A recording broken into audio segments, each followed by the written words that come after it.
Hello বন্ধুরা, আমি Sudip and welcome to Filmy Detect. আজকের এই ভিডিওটা ভীষণ ইন্টারেস্টিং, কারণ কোনো সিনেমার রিভিউ নেই, কোনো ওয়েব সিরিজের রিভিউ নেই, বাট হ্যাঁ, সিনেমা সংক্রান্ত রাদার ওয়েব সিরিজ সংক্রান্তই নিউজ।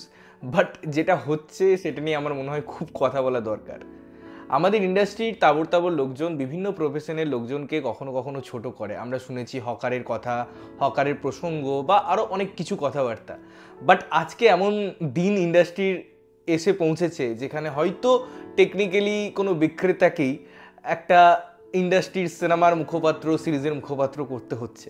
তো এর দিক নিয়ে আমাদের কথা বলতে হবে, ভাবতে হবে এবং বুঝতে হবে যে এই পরিস্থিতিগুলো কেন তৈরি হচ্ছে। প্রথমে আমরা একটু যদি 2024-এর রেকর্ড দেখি বা জার্নি দেখি, বাংলা ইন্ডাস্ট্রির খুব খারাপ, সিনেমার সংখ্যা খুব কম এবং যেগুলো এসেছে সেগুলো বেশিরভাগই দেখার মতো নয়। সিরিজের কথা তো ছেড়েই দিলাম, খুবই বাজে মানের সিরিজ এসছে। লিডিং যে প্ল্যাটফর্ম আছে আমাদের বাংলায়, তারা প্রচণ্ড খাজা কাজ প্রডিউস করেছে। ইনফ্যাক্ট 2024-এ অনেক সিরিজ আসার কথা ছিল, অ্যাজ ইউজুয়াল তাদের কথা তারা রাখেনি, সেই সিরিজগুলো তারা আনেনি। কিছু কিছু সিরিজ 2025-এর জানুয়ারিতে একটাই অ্যানাউন্স হয়েছে, 10 তারিখে আসছে, যেটা টেকনিক্যালি 24-এ আসার কথা ছিল। তো এদের না কথার উপর যে একটা বিশ্বাস ছিল মানুষের, তাদের যে প্রমিসেসগুলো ছিল সেগুলো কোথাও গিয়ে ব্যর্থ হচ্ছে এবং মানুষ সত্যি বলতে আর ভালো চোখে নিচ্ছে না জিনিসগুলো। এমত অবস্থায় যারা ভাইরাল হচ্ছে তাদেরকে নিয়ে কাজ করার কথার প্রবণতা বাড়ছে। এবারে প্রবলেমটা তখন, আমি এটা নিয়ে ভিডিও এজন্য করলাম যে রাজু যে পরোটা বিক্রি করে, 3 পিস পরোটা, আলু তরকারি আনলিমিটেড এবং পেঁয়াজ ডিম এইসব নিয়ে কিছু একটা ভাইরাল জিনিস কয়েকদিন ধরে চলছে। তো এই যে ঘটনাটা ঘটছে, অর্থাৎ রাজুকে হইচইয়ের মতো প্ল্যাটফর্মে দেখা যাচ্ছে বা শোনা যাচ্ছে যে সিরিজে কাস্ট করা হবে, ভালো কথা। এবারে অনেকে না রাজুকে তার জন্য গালিগালাজ করছে, তাকে ছোট করার চেষ্টা করছে। দেখুন, প্রথমেই বুঝতে হবে এটাই রাজুর কোনো দোষ নেই। আজকে কয়েকদিন আগে ভাইরাল হয়েছিল একটা মহিলা যে খুব বাজেভাবে লোকজনদের উপর চেঁচামেচি করতো। আমি দেখেছি কয়েকটা ভিডিও, সে কয়েকটা বয়স্ক মানুষকে মারধরও করেছে তার দোকানে। তো তাকেও কিন্তু একটা সিনেমায় সুযোগ দেওয়া হয়েছে এবং সাবিত্রী দেবীর মতো অভিনেত্রীর সাথে তাকে কাস্ট করা হয়েছে। কে করেছে আমার নাম মনে নেই সেই ডিরেক্টরের, বাট এটা কিন্তু করা হয়েছে। এবারে সেটা ওই যে তার পপুলারিটি, এই পপুলারিটিটা আপনি নেগেটিভ সেটে নেন বা পজিটিভ সেটে, সেটাকে ইনক্যাশমেন্ট করার জন্য খুব সিম্পল স্ট্রেট। এবারে আমরা এই ঘটনাটা কিন্তু প্রথমবার দেখছি না, বা এই ব্লগার হোক বা যেভাবে ইনফ্লুয়েন্সাররা এদেরকে ভাইরাল করছে, এদেরকে এনগেজমেন্ট করাটা শুধুমাত্র সিনেমা সিরিজের মুখ হিসেবে নয়, আমরা বিভিন্ন প্রমোশনের ক্ষেত্রেও তাদের ইউজ করতে দেখেছি যারা ভাইরাল হয়েছে। এবারে দেখুন, যারা এটা নিয়ে কথা বলছে, অর্থাৎ আমরা এরকম জানি অনেক রিলস মেকার আছে যাদেরকেও কিন্তু সিরিজে আমরা কাস্ট হতে দেখেছি, বিভিন্ন প্রমোশনালে তাদেরকে ইউজ করা হয়েছে। তো এবারে বুঝতে হবে এই পুরো জিনিসগুলোর লেয়ারগুলো। দেখুন, যারা এই রিলস তৈরি করছে, আমি সবার কথা বলছি না, কিছু কিছু জন আছে যারা সত্যি কিন্তু ভালো, মানে তাদের রিলসের যে কোয়ালিটির আমি যদি কথা বলি, তারপর তারা যখন শর্ট ফিল্ম করছে বা কোনো প্রজেক্ট করছে, তাদের পারফরমেন্স দেখলে আপনারা বুঝবেন যে হ্যাঁ ভালো। এবারে সেটা কটা, হয়তো 5,000টা রিলস মেকারদের মধ্যে 2 জন, এই পার্সেন্টেজটা কিন্তু আছে, এটাও অস্বীকার করার ব্যাপার নেই। কিন্তু আজকে যখন আমি রাজুকে কোনো একটা সিরিজে নিচ্ছি, বা ওই মেয়েটার নাম কি ছিল, নন্দিনী বা এরকম কিছু, ওকে যখন আমি সিনেমায় নিচ্ছি, এতে ওদের তো কোনো দোষ নেই। আজকে বাঙালিদের একটা সুপ্ত বাসনা থাকে, বা যে কোনো মানুষের, যে আমি একটা সিনেমায় যদি সুযোগ পাই কখনো অভিনয় করব। আমি অভিনয় নাই জানি, অভিনয়ের বা অ্যাক্টিংয়ের এও হয়তো জানি না, কিন্তু এই আশাটা থাকে যে চলো আমাকে একদিন বড় পর্দায় দেখানো হবে, আমাকে একদিন টিভিতে দেখানো হবে, আমার কোনো আর্টিকেল, নিউজ, ছবি পেপারে ছাপবে। এগুলো মধ্যবিত্তদের চিরকালের একটা সুপ্ত বাসনা থাকে। তো সেই জায়গায় তারা যদি সুযোগ পাচ্ছে, তাদেরকে প্রথমত আমার গালিগালাজ করার কোনো জায়গা নেই, বিকজ তারা তো গিয়ে পরে বলেনি যে আমাকে কাজ দাও।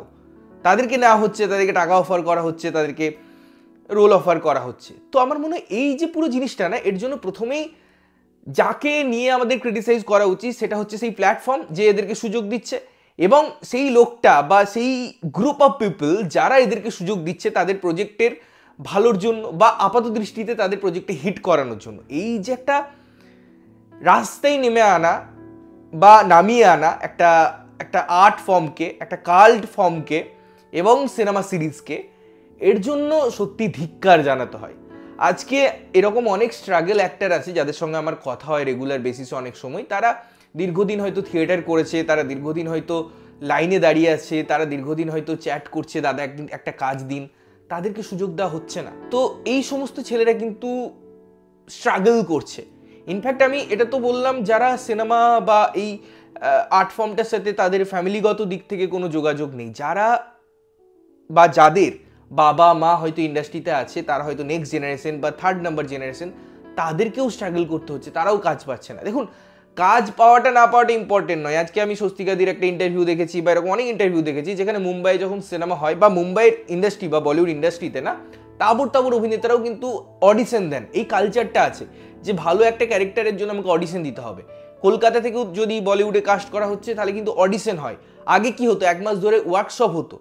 আজকের এই জিনিসটা না পুরোপুরি মেটেরিয়ালিস্টিক হয়ে গেছে। আজকে পুরো ব্যাপারটা না একটা একটা একটা ছকে বেঁধে দেওয়া হয়েছে। কোনো ওয়ার্কশপ নেই, ডাইরেক্ট স্ক্রিপ্ট চলে যাচ্ছে, সেটে এসো, ওখানেই তোমাকে ডেলিভারি করতে হবে। তো পুরো ব্যাপারটা না খুব যান্ত্রিক।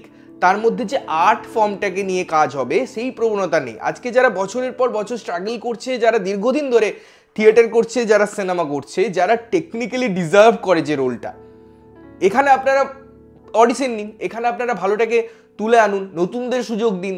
তা না করে আমি যদি এমন লোককে চুজ করছি যে ভাইরাল সো কল্ড, যার কোনো অ্যাক্টিংয়ের পর্যন্ত জানা নেই, যে ওই পার্টিকুলার ক্যারেক্টারটা যেটাকেই দেওয়া হোক না কেন সেটাকে সে বুঝবেই না, তার শুধুমাত্র বা একটা ক্যারেক্টারের শুধুমাত্র ওখানে ফুটিয়ে তোলাটাই তো ইম্পর্টেন্ট নয়, তার একটা জার্নি থাকে, একটা প্রসেস থাকে। এবং এই ক্রাফটে যদি কেউ কাজ না করেছে, এই জিনিসটা নিয়ে যদি কেউ চর্চা না করেছে, পড়াশোনা না করেছে, তাকে যদি বলা হয় বা তাকে যদি সুযোগ দেওয়া হয়, তাহলে পরে তো যারা এতদিন ধরে জিনিসটা নিয়ে চর্চা করছে, অধ্যাবসায় করছে, তাদের সাথে অন্যায় করা হচ্ছে, তাদেরকে ডিপ্রাইভ করা হচ্ছে, এবং সেটা আমার মনে হয় খুব বাজে জিনিস। এবারে দেখুন, আমি আবারও বলছি যে হিন্দিতেও আমরা দেখেছি বড় বড় সিরিজ যেখানে ইনফ্লুয়েন্সারদের নিয়ে আসা হয়েছে।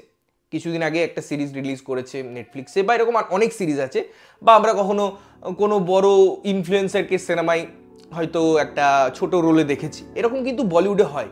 কিন্তু তাদেরও না দিনরাত বা অনেক দিনের অধ্যাবসায় আছে। তারা ইউটিউবটা হয়তো 10 বছর ধরে করছে, ক্যামেরা ফেস করছে, সেই তাদের যদি জনারটা থাকে তারা হয়তো সেটা এক্সপ্রেস করছে। আজকে দেখুন, বঙ্গাইকে তো সিনেমায় কাস্ট করা হলো, এটা নিয়ে কেউ কিন্তু কোনো অবজেকশন করতে পারে না। কারণটা আমি বলি, কারণ সে দীর্ঘদিন ধরে কিন্তু ওই ক্যামেরা ফেস করছে, সে কিন্তু অ্যাক্টিংটা করছে ক্যামেরায়। হ্যাঁ, সেটা হয়তো আমি যেমন বলি যে অডিও ভিজুয়ালের বিভিন্ন প্ল্যাটফর্ম আছে, সেখানে একটা প্ল্যাটফর্ম সে করেছে, তাকে যদি সুযোগ দেওয়া হচ্ছে, it's not a big deal. হ্যাঁ, সেখানে হয়তো সিনেমার স্বার্থ আছে, একটা বড় ফেস আছে, বা কখনো অন্যান্য ইনফ্লুয়েন্সারদের না হয়েছে যারা দীর্ঘদিন রিলস করছে। আমি এটা কিন্তু বলছি যে ওই বললাম না 5,000 জন লোকের মধ্যে 5 জন বা 2 জন থাকবে, সেই ক্যাটাগরিতে পড়ে, তাদেরকে নিয়ে অসুবিধা নেই, কারণ তারা সেই জিনিসটা দীর্ঘদিন ধরে করে আসছে, ক্যামেরা ফেস করে আসছে।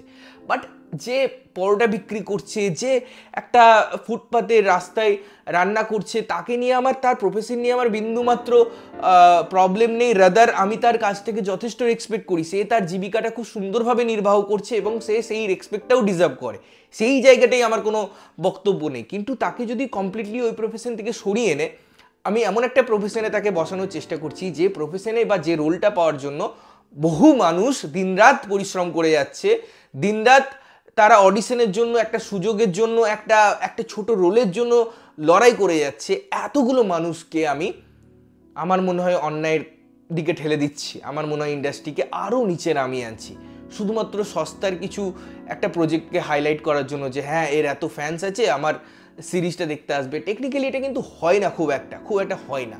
বাট আমার মনে হয় এই জিনিসটা বন্ধ হওয়া উচিত। এই জিনিসটার কোনো ব্যাখ্যা নেই। একটা ভালো কাজ এভাবে হতে পারে না। ভালো কাজ, ভালো যদি অ্যাক্টার থাকে, কখনো প্রচার না পাওয়ার সত্ত্বেও সেই কাজটা হয়তো হিউজ জায়গায় পৌঁছে যেতে পারে। আর এরকম সস্তার প্রসেসে গিয়ে আমার মনে হয় একটা ইন্ডাস্ট্রিকে নিচু করা ছাড়া আর কিছুই হতে পারে না। তোমাদের কি ওপিনিয়ন অবশ্যই কমেন্ট করে জানিও। ততক্ষণের জন্য ভালো থাকবে, সুস্থ থাকবে এবং সবসময় ভালো জিনিস দেখবে। চ্যানেলটা যদি প্রথমবার দেখছো, লাইক কমেন্ট শেয়ার করতে হবে, সাবস্ক্রাইব করতে হবে, যাতে প্রত্যেকটা নোটিফিকেশন তোমাদের কাছে পৌঁছায়। দেখা হচ্ছে অন্য কোনো ভিডিওতে, ততক্ষণের জন্য টাটা।